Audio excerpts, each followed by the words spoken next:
A very good evening and warm welcome to Destiny Television. This is Lincoln Mbogo Live, and of course I'm Lincoln Mbogo. We are back. It's like we never left. We've been out for a long time since COVID-19 came in. We've not done a single show, but this is the first one. And my guest tonight is Lucy M. Karuntimi, the principal of Samburu Technical and Vocational Training. She'll introduce herself. Be rest assured, we are COVID-19 free. She is sanitized, we have tested, we are fine. Don't you worry. Mrs. Mutembe. That is what the M stands for. Thank you so much for gracing this show. Fast show from, Feb. This is a fast show. Asante sana for coming. Mid COVID-19, you still push through.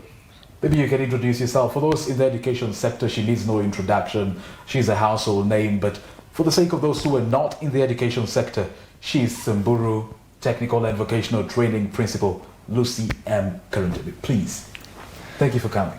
Thank you, Mbogo. Yes. Thank you for inviting me. It's a pleasure being here.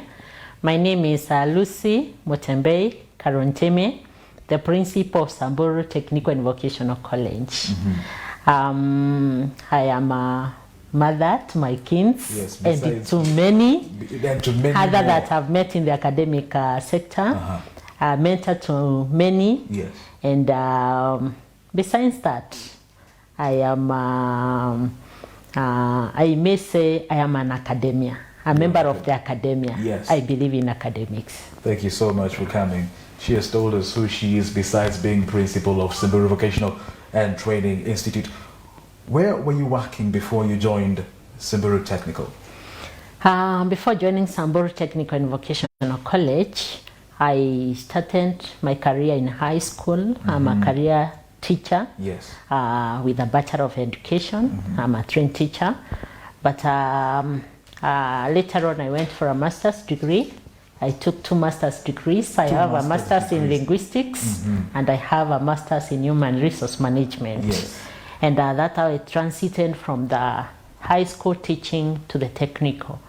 I started teaching at the Meru National Polytechnic. That's a household name, eh? Yes, Meru National Polytechnic. Yeah, yes. in 2009. And I got into administration right away. Yes. After joining Meru National Polytechnic. I have served as a registry coordinator. I have served as a human resource management coordinator, research and development coordinator, dean of students, deputy principal academics, and finally, before I exited, as the deputy principal in charge of administration. Yeah. My producer, Kevin, is telling me to tell the young ladies out there, wacheze chini.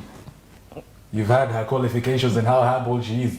Kevin is telling me, tell young ladies, wacheze chini. I mean, how long has Samburu Technical Vocational Training Center been operational? Samburu Technical and Vocational College became operational in 2019. I was posted there in June 2019 as the only public service trainer in the college and the principal, and therefore I was the first trainer there. Yes. We took our first group of students in September of 2019 and the second intake in January. So Samburu Technical, is it located in Samburu? Meru Technical is in Meru. Is it located in Samburu? Samburu Technical is in Samburu County. Yes. Samburu East, sub-county. We are in Waso, Yes. want. But the college itself is at Archers Post Town, just next to the Waso Nyiro. Very beautiful ambience. Beautiful sceneries. Yes. And I think you should demystify, people say that, Samburu, maybe it's too far, too hot, too hostile, and they don't want to come. Maybe you could tell them, prove them wrong, tell them how your experience has been from 2019. Samburu is a wonderful place. With wonderful ambience, like I have mentioned, wonderful people. It's very peaceful. Definitely, I can't say it's 100% peaceful because no place in the world is too peaceful. Yeah. Yes, but it is a beautiful place. Tarmac. We have tarmac up to the institution. The institution is 400 meters from the tarmac. It is. We have all the the tribes of Kenya in our town, Achas Post Town. It's a tourist destination. So basically, it's a beautiful place to be. As a lady, I'm at home there. And we have quite a number of ladies from across the country who have come there as trainers and also as students. And in terms of distance, maybe our nearest town is Isiolo. We are only 30 kilometers from Isiolo town. 30 kilometers from Isiolo town. Yes. If you're driving at a speed of 30 kilometers an hour, that will take you 1 hour. No, not really. But if you're driving at 60, that will take you 30 minutes. Yeah. Yes. Yeah. When you told your husband of this position and your children, I'm sure you discussed that, I'm going to be the principal of Samburu Technical. What did they say? Basically, my family knows that I am a very hardworking lady. Yes. I am not afraid of responsibilities, and I've brought up my children to believe in responsibilities. I've been in administration since 2009, and they have watched me. I went for study leave for 3 years. They knew I needed to achieve my dreams. We discussed this, and they knew it was for the betterment of all of us. Mom needed to chase her dreams, even as she supports them to chase theirs. And therefore, I got a lot of support. We went to Achas Post with them. They saw the place. They liked it. They loved the place. Actually, we go there over the weekends. They love the place. And there's been a lot of support. But generally, people from where I come from would always ask me how I'm willing to go to Samburu. And I've tried to explain to them that many people in this country have misconceptions about areas away from their homes. It is good to travel, to see the beauty of the country. And it is possible for us, men and women, to serve across the country. After all, upon graduation, we committed to serve our country. And Kenya is a beautiful country. It's a people beautiful should just country. travel, Yes. and demystify all these myths that they have. Yes. How big is Samburu Technical, and how big is it? Population size? It's a beautiful institution, constructed to standards. It is a center of excellence in refrigeration and air conditioning, a new course that is not on offer in our major institutions. I didn't know there's something like that. You just enlightened me. Yes, we have a lot of possibilities for our youth in that area, because with the modern vehicles, even in our hotels, in our homes, refrigeration and air conditioning is a major appliance in most of those areas. I agree. And we have top-notch facilities, training facilities in that area, very standard industrial facilities. And in terms of size, the institution is large. We have 5 workshops, we have 2 labs, we have several classrooms. It's a beautiful place. In terms of population, our first intake was in September of 2019. So we haven't been in existence for a long time. But for an institution that has had only 2 intakes, a population of around 130 students, for us, we are comfortable with that. And we know without the challenges of COVID, by now we would have grown. You would have grown. Yeah, the possibilities of growth are very, very high. I mean, talking of COVID, but before we go there, what courses do you offer at Samburu Technical and Vocational Training? Okay, I've already mentioned that we are a center of excellence in refrigeration and air conditioning. It can be just that. Yes. But that gives us the ability to train in many other related courses. We have electrical engineering from diploma to the artisan level, and therefore we are able to admit class 8 graduates up to the highest qualification in Form 4. We also have mechanical engineering, again from the artisan to the diploma level. We have building and construction, again the 3 levels. We have social work and community development. We have tourism management. We have secretarial studies. Basically, we have a wide range of courses. And we really want to set ourselves not just as a center of excellence in refrigeration and air conditioning, but in all these areas. But in all these other areas. Because we are the first public technical training institute in Samburu County. Yes. And we want to set ourselves as a center of excellence in all technical courses. You know, I want to give you a secret. I want to tell you something. Don't tell other guys. Please do. My boss, I'm listening. My boss, Bishop Kyogora Magambo, is constructing a 33-story building here in Meru. And you know, a 33-story building will need a lot of air conditioning. We are there. Talk to him. We also have, okay, I forgot to mention that we also have plumbing. And again, we really want to produce the best plumbers in the country. So you come in for the plumbing works, you come in for the air conditioning, we'll be there to support him. You know, and we wish him the best. I will need commission. I will link you guys up. Thank you. Now, separate from the community, separate from the county government, I mean, how do you coexist with the Samburu community and the county government of Samburu? I have already mentioned that I found a very, very friendly environment. And the college was received very well, being the first technical training college of its type public in the county. We have had a lot of support. The immediate community through public-private partnerships has offered us accommodation. A lot of our students are accommodated around the institution. We have our county government has sponsored the students through the county funds. We have a number that have received bursaries from the county government. And then we have our area MP. I want to thank him very much. He has committed to start fencing the institution in the current financial year. That is very good support. We have our friends, the School of Combat Engineering. They are next to us. They are our good neighbors and friends. They came and prepared a football pitch for our students. We have conservancies around us that have given a number of bursaries to our students. And in the context of COVID-19, we have Hamrut, an organization that has promised to give us a number of water tanks to ensure we have sufficient water in the college. Sawasco, the water company, has given us water. Actually, they ensured there was water before I joined the college. So basically, the college has a lot of support from the immediate community. A lot of support. Then here came COVID-19. I mean, how has COVID-19 affected you as an institution and probably other institutions of higher learning?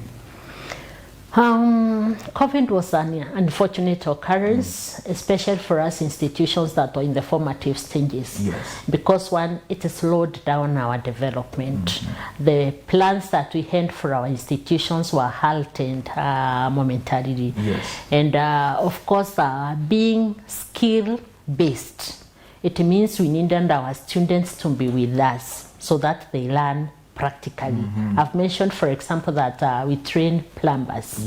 Plumbers need to actually undertake the plumbing works. Not just theory. So that when we bring them to your boss, they'll do a perfect job. A perfect job.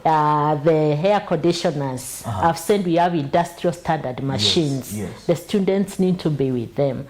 And so I can say when COVID came, there are challenges.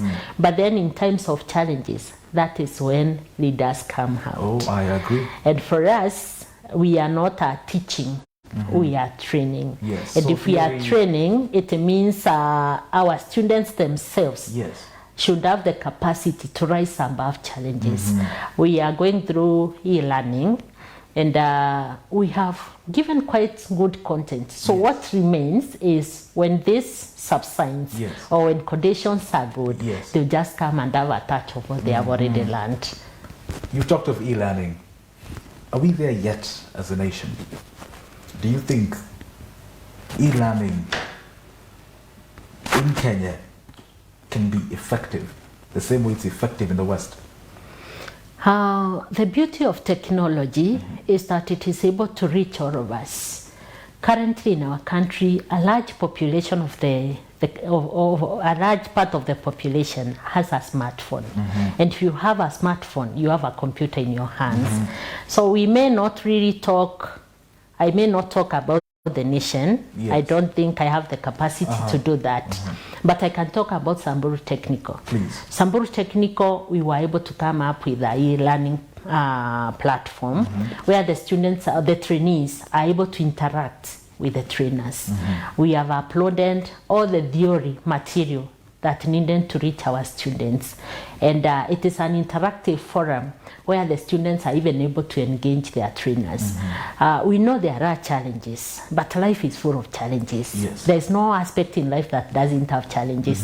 So we appreciate that there couldn't be a trainee who doesn't have a smartphone, but one who is committed and who has the capacity to rise above challenges or find a neighbor or a relative who has a smartphone and download those notes. They walk to a cyber and access the notes. So one who is really committed to learning will be able to access. But also, of course, the challenges I've admitted are there. Not everybody can afford a smartphone. Yes. In some areas, especially in Samburu County, we have weak network. And our students and our trainees are not just from Samburu County, they are from across the country. Yes. So those challenges are there. But challenges in life, like I have said, they bring out leaders. As a trainee, what have you done to overcome that challenge? Yes. Yes.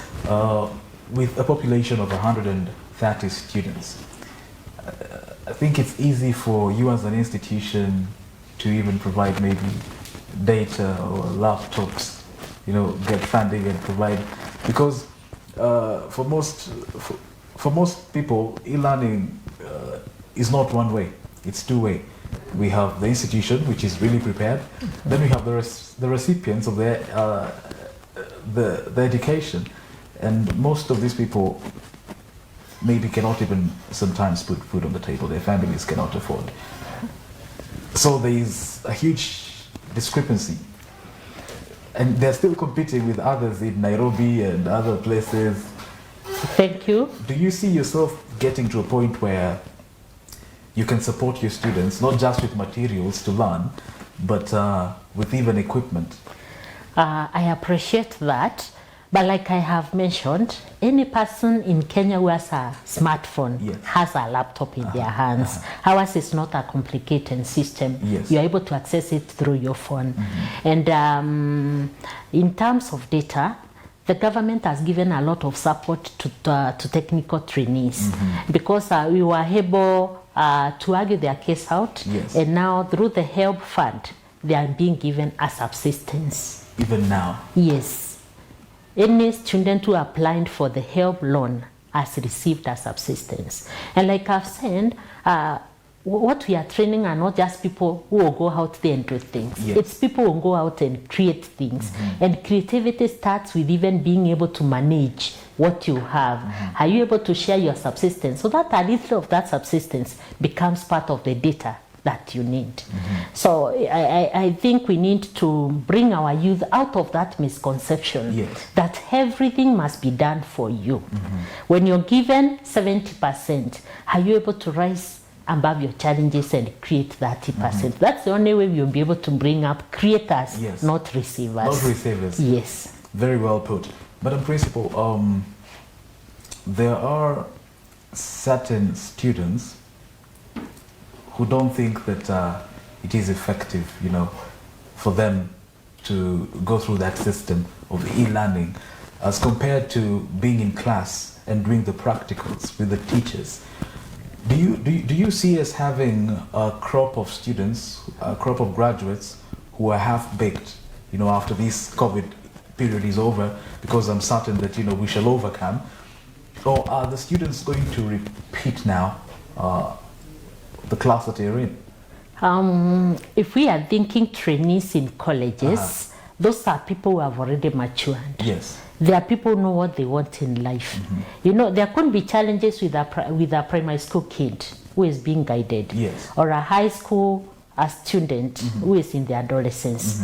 But us, we have people who have gone through Form 4, people who have matured, and people who have selected these courses and don't know what they want in life. And one of the things they want in life is to finish their courses and get into the job market. Actually, a number of my students have called me and they're already out there practicing. The ones in building, that's very nice. They are already telling me we are in a building site. Yes. So for us, we may not face challenges of repeating, because my belief is that the trainees I have are people who have made a choice to choose a course and go through the course. And out there, they have the capacity to practice what they are learning. So even as we give them e-notes, they are able to put that into practice while they are out there. But of course, like I said, there will always be one or two challenges. And I'm sure once we get back, we shall be able to overcome. Because the practical bit is what we'll concentrate on now, assuming the trainees themselves have gone through the theory. Secondly, parents must also rise up to their challenge. We have notified our parents that we are going through e-learning. As a parent, you also have a responsibility to check on your son or daughter, irrespective of their age. Are they doing the right things?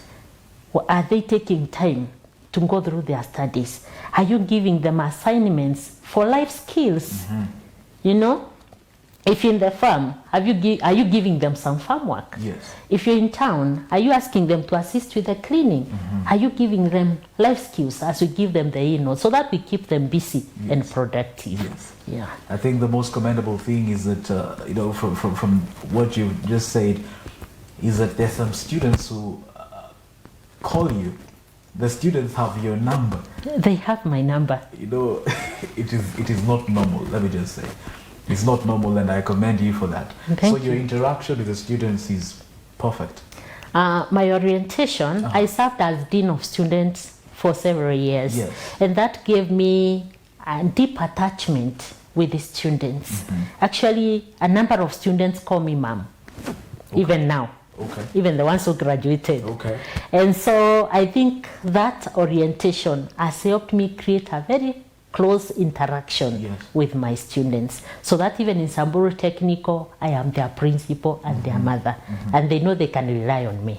Your strategic plan for the year 2020 has been disrupted by COVID-19, but maybe you can share with us, because that will still continue. It doesn't mean that it has stopped, it's just that it has been halted for some time. What was it like? Where were you seeing yourself now, 23rd of July? Like I said, we were at the inception stage, and one of the things we really wanted was, first of all, to establish a population, and a certain number of students in the institution, because these were the formative years. The ministry has done very well. We've been provided with a good number of trainers. I said I was the first trainer, but by now we are 11 trainers, and that is commendable. We are also expecting some other trainers from the Ministry of Education.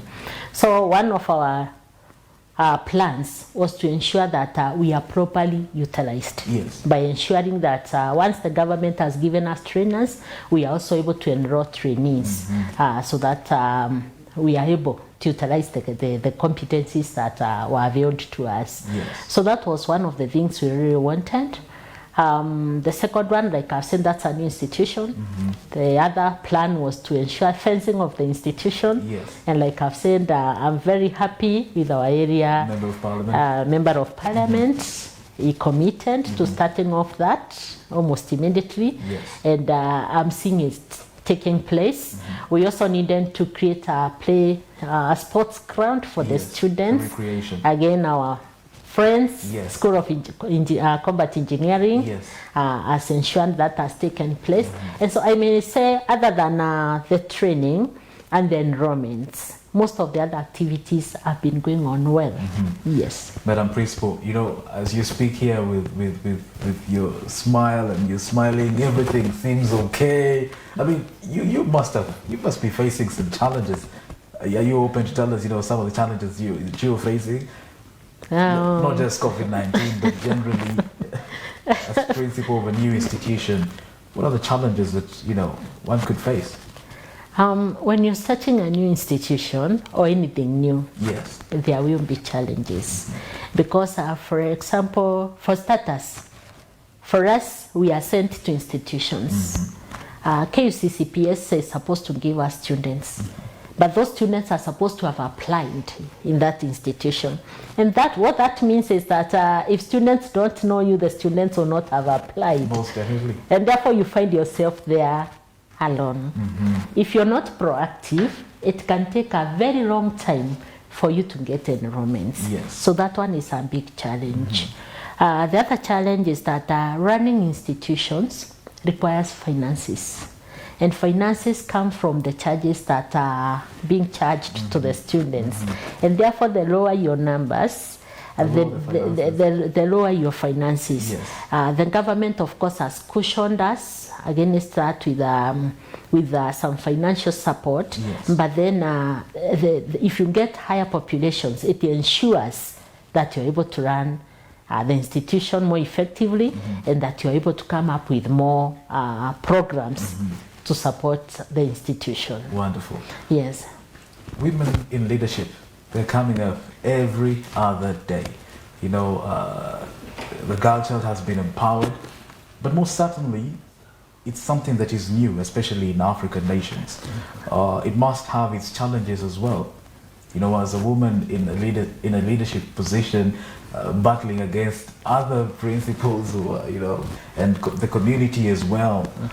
What are the challenges that you face as a woman? Have you been able to overcome them in your position as the principal of Samburu Technical Institution? Women in leadership. You see, one of the biggest challenges, especially in Africa, is that for a woman to rise, Yes. you must work twice as hard as the man next to you. So that you're able to shine enough Yes. for you to become a leader. But I really want to encourage women and girls out there that although we say you must work twice as hard, the most important thing is to do your thing and do it well. Yes. Do your thing and do it well. And if you want to get into leadership, ensure that you like leadership. When I went back to the university to take my master's, I was going to take a master's in linguistics. But I realized I wanted to be a manager.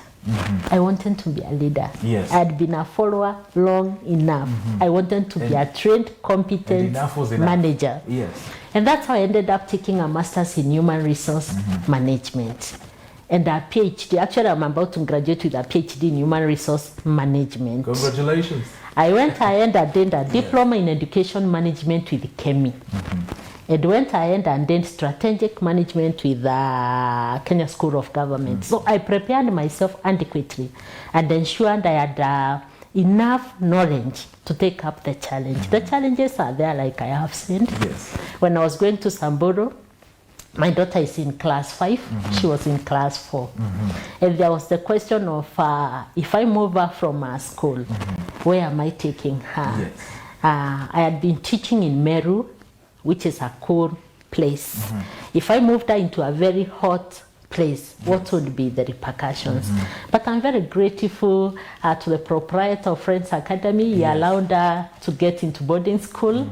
We had a talk with her, and she understood why mom needed to go to Samburu and she needed to go to boarding. So the challenges are there. She's a great girl. Yes. The challenges are there. I will say that because women are mothers. Yes. And motherhood has its own challenges. But also even as leaders, people will ask you, Madam, why do you want to go to Samburu? What a mwanaume tu aende huko. Let a man go there. But you know, like I said, ladies must stop looking at themselves as ladies. If you want to be a leader, consider yourself a leader. Yes. Not a man Not or gender. a woman. Yes. Just consider yourself a leader and take up the challenge. You shall be able to overcome. Wow. Now, there is an issue that has been, you know, for the longest time, we saw Machakos County record 3,500 cases of teenage pregnancies. Meru had its fair share, and you know, the nation at large. You're a mother, not just to your children, but to so many others, those who have graduated and those who are yet to graduate. What would you say? What would you say, without putting blame on anyone? Teenage pregnancies, what would you say about them? I think it's sad. We must start by saying that it is sad. Yes. And that society has failed our children. Yesterday in the news we saw a large number of children, underage children, who had locked themselves in a house, in the news. And the question we are likely to ask is, where are their mothers? Where are their fathers? Where are their brothers and sisters, the elder ones? Where are their aunts? Does somebody know where that child is? So basically, I'll start by saying, on a general perspective, society has failed our children, because as parents, children are leaving the house and you don't know where they are going. Many parents are too busy to talk to their children. And today, every child who can own something has a smartphone in their hands. And not many parents are taking the responsibility of checking through the phone data to establish exactly what the child is going through. So a lot of factors are coming at play. And I would really not want us to put the blame on COVID and the fact that children are at home. Children are supposed to be safest at home, not at school. True. And therefore society, the church, the parents, the elder siblings, the relatives, we must take up the responsibilities that are bestowed upon us by God. We should not really leave everything to the trainers and the teachers. And that is where the mistake is. You can see the whole country is crying, take the children back to school. Are we saying our parents are unable to take care of their children? Is that what we are saying? Because that's the impression we are getting. Yes, which is very wrong. And so you're telling parents back at home, the children are with you. Yes. Take charge. They should be safest with you, not even with the teachers. Yes. What are the challenges posed by reopening schools amid COVID-19? We've seen the numbers go up. What are the challenges posed? Would you open as a technical institutions? Are you prepared to open? But first, what are the challenges posed? The challenges are there because one, like I mentioned, our plans were cut short, our studies were cut short, and basically the challenges are there. We do not know where these trainees are. We don't know what they are doing. Like you have seen, pregnancies are there. We have girls in our colleges. We don't know what is happening while they are out there.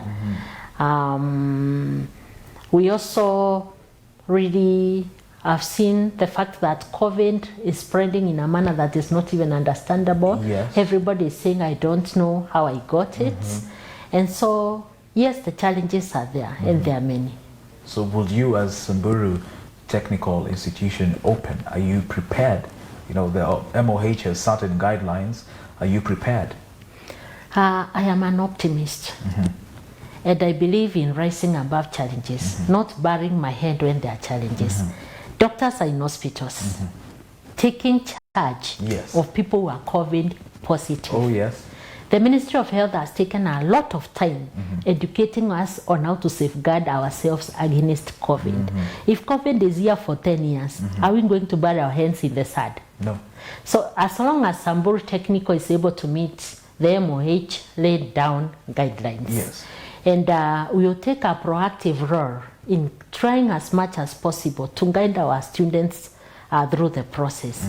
But as Samburu Technical, as long as we are able to meet the minimum guidelines and the ministry allows us to open, I believe the country should continue moving. We cannot allow ourselves, if doctors are out there treating COVID positive patients, then the rest of the country should be able to take the precautions as guided and allow life to move on. On a scale of 1 to 10, Madam Principal, how prepared are you? We're in the process. We received the guidelines. We have formed the COVID response team. We have identified the areas that we need to ensure that we are full preparedness. And I think our only challenge was the fencing, which is the area member of Parliament has committed to undertake. We were also having challenges with electricity, but I know the government is taking charge of that. The Board of Governors has committed money for a solar system that is able to run the place even when we do not have power. And so as long as the fencing is complete, we'll be 10 over 10, ready to open. 10 over 10? Yeah, ready to open. Water points for cleaning, sanitizers. Yes. Thermometer guns, the social distancing, all that is in place? The advantage of Samburu Technical is that it is at its formative stage. So it hasn't received a huge population. And therefore right now, even if we got 200 more students, we'll still have the social distance comfortably. In terms of sanitizers, detergents, our trainers are scientists.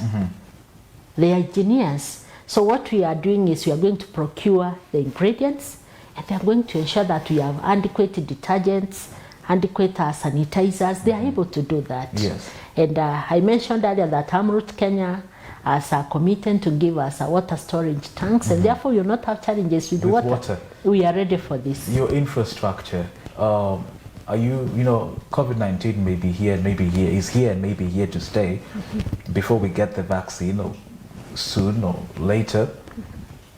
Can your infrastructure support the same admissions or the admissions that you have been anticipating for? Can your infrastructure support that? The good thing about technical education is that we go through what we call a modular process. Every year is terminal. Yes. Once module ones have done their NEC exam, they have finished that module and are ready to move to the next. So even students who are in institutions that are overcrowded are able to move to institutions where we have fewer students and where they can be safer.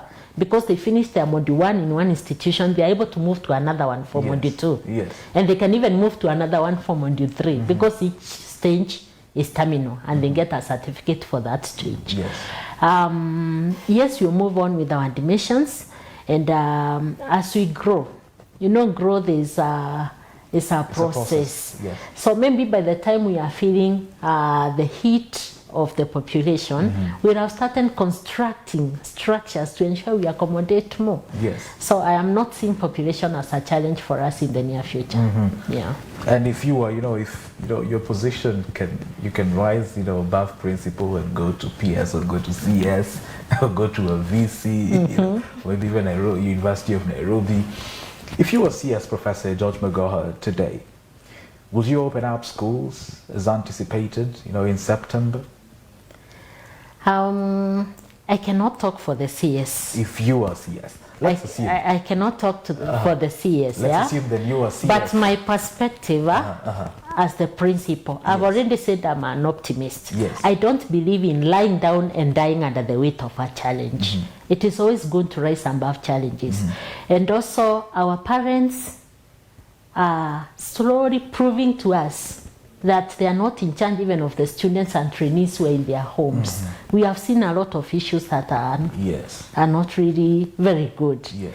And therefore, my feeling is, as long as there is the possibility of ensuring COVID does not spread among our children, it is okay for them to go back to schools.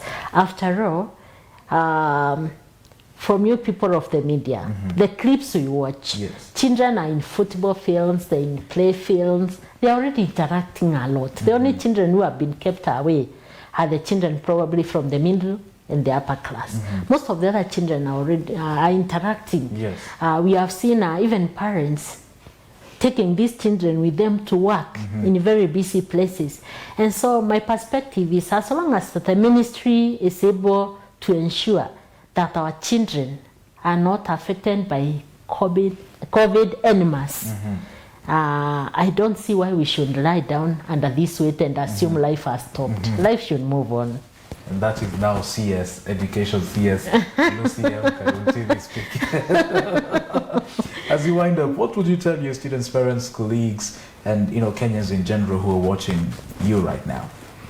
One thing that one thing that I would want to tell parents, especially those that are not from with Samburu County, is that Samburu is a wonderful county. It's a beautiful place. Bring your daughters and sons And it's a beautiful place to learn. I also want to tell them, especially the parents, to ensure that we know where our children are, whether they're in colleges or they're in high schools or primary schools. Let's have a closer relationship with them so that we know exactly what is happening in their lives and what they are doing.